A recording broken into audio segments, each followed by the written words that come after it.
Welcome friends. என்னடா ஒரு ஸ்பேரோவை காமிக்கிறாங்க அப்படின்னு நினச்சிக்காதீங்க.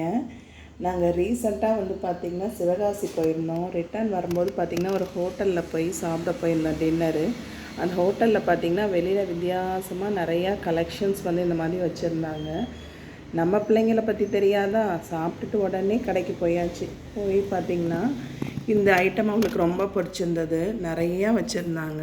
அதில் இந்த ஸ்பேரோ அவளுக்கு ரொம்ப பிடிச்சிருந்தது. என்னடா ஸ்பேரோவில் ஸ்பெஷலுன்னு பார்க்காதீங்க. இது பார்த்திங்கன்னா விசில் பாருங்கள், விசிலிங் ஸ்பேரோ. இதில் ஊதுனோம் அப்படின்னா விசில் வரும். இந்த மாதிரி விசில் வரும். விசிலில் என்ன ஸ்பெஷல் அப்படின்னு பார்த்தீங்கன்னா, இந்த ஹோல்ஸ் இருக்குது பார்த்தீங்களா, இந்த ஹோல்ஸில் தண்ணி ஊற்றி விசில் பண்ணிங்க அப்படின்னா ஸ்பேரோ மாதிரியே விசில் பண்ணும். அதாவது எப்படி ஒரு கிளி ஸ்பேரோ மாதிரி விசில் பண்ணுமோ அதே மாதிரி விசில் பண்ணும். இங்கே பாருங்கள், இது சாதாவாக நான் விசில் பண்ணியிருக்கேன். இப்போ தண்ணி ஊற்றுறேன் பாருங்கள். தண்ணி ஊற்றிட்டு எப்படி விசில் ஆகுதுன்னு பார்க்கலாம். தண்ணி ஊற்றியாச்சு. இப்போது அங்கே சொல்லும்போது நாங்கள் நம்பவே இல்லை. செக் பண்ணித்தாங்கன்னா அவங்க தண்ணிலாம் ஊற்றி செக் பண்ணல. வீட்டில் தான் நாங்கள் பார்த்தோம். வாங்க ஊதி பார்க்கலாம்.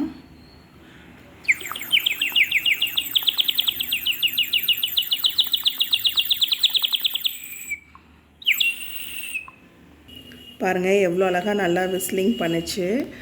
நல்லா இருந்தது. அதாவது க்ரியேட்டிவாக பார்த்திங்கன்னா விஸ்லிங்கும் பண்ணிச்சு, ஸ்பேரோ சவுண்டும் வந்தது.